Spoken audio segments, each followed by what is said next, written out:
Ulit duna chuan Dr. Chingbiakmawi kan so mga anihi Churajanpur College Manipur a Department of English Assistant Professor Nilai Ania ani hian kumsang hi so machanga kumsang hi som hi chung kan Mizoram University lekha lo zir to chu wang chuan za ina po hian ami kwal lo le ani yin za ina hian pai te chong in poetry aron chiar do na chu wang chuan translation hi Mizo trong emo English khan ron titurin kan request bokan tuna chuan Dr. Chingbiakmawi poetry chair turin kan son Mizo Poetry Society le Mizoram University. Thank you for the opportunity. Kan ho sina soita kang khan Cheretan pura trangin kanya, and I belong to a Paite speaking community.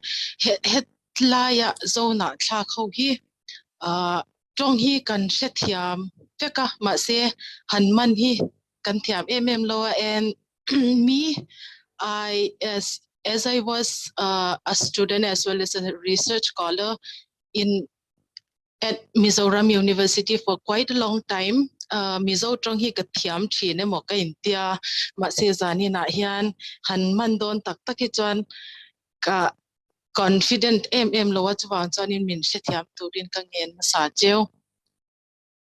Poems kalo chiar tur hi khup ning, popularly known as khup Ching is her daughter for Ania, composed because she was an illiterate. She did not get any formal education, and she was the wife of the then chief of Aibulon village. She was believed to have composed quite a number of poems, but only a few were recorded by late T. Gwiti, a retired IPS officer, in 2002. And, you know, it is very unlikely that she heard the name P.B. Shelley and what he famously quote, sweetest songs are those that tells of saddest thoughts. She said, Langai, iti tehi da na lam kya hitelin chin, which in Mizo means laro puile thu kanti tehi lungai na lam kok an nizel. And her date of birth was not recorded. And when she died in 2014, she was believed to be 100-year-old, if not a few years younger. And I would like to talk more about some interesting instances of her life before I read her poems. Humningi hinaw pangte, Trenle roal pol tran chau ani lain anule paten pasal anne luitira. Apasalte nan basway ni po khan kong tluanin trap chungin akalti te po ama nge yen na soya anule pa thu oi wang liawa pasal nei ani she also said two of her aunts slept by her side and would sneak away when they thought that she had fallen asleep, but she would know and would go to them. In the initial days of her marriage, she dreaded to share a bed with her husband.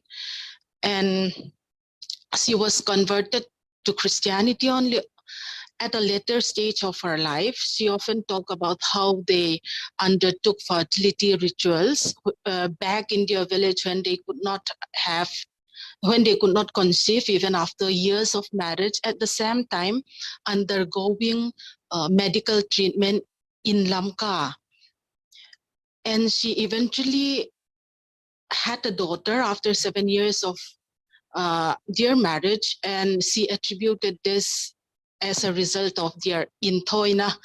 And although she was wedded without her consent and dreaded the thought of being a married woman, she began to accept her faith and acquired a profound love and respect for her husband.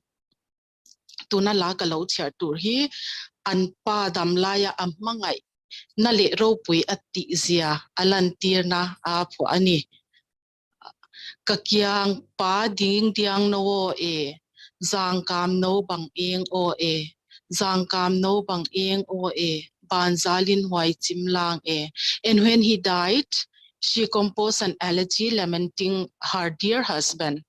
Let me read.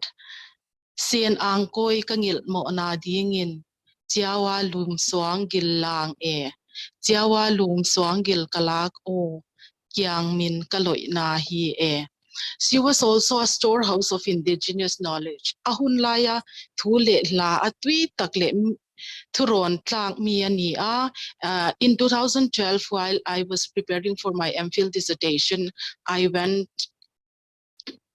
to her and asked her to narrate the tale of Hup Jingle Ngambom, a paite version of Tlingi and Ngama. Athon tu hi asoy naran mai nilovin. She sang the songs. It was not a monotonous narration of a story, but she told as a real storyteller does. And to conclude, I'll read a version of a Paite folk song, which is in fact a lullaby. Boy o hong khang meng meng o khanga lui dong hong bang o khanga lui dong hong bang o nu tha khie ko pa tha khie ko boy o Thank you so much.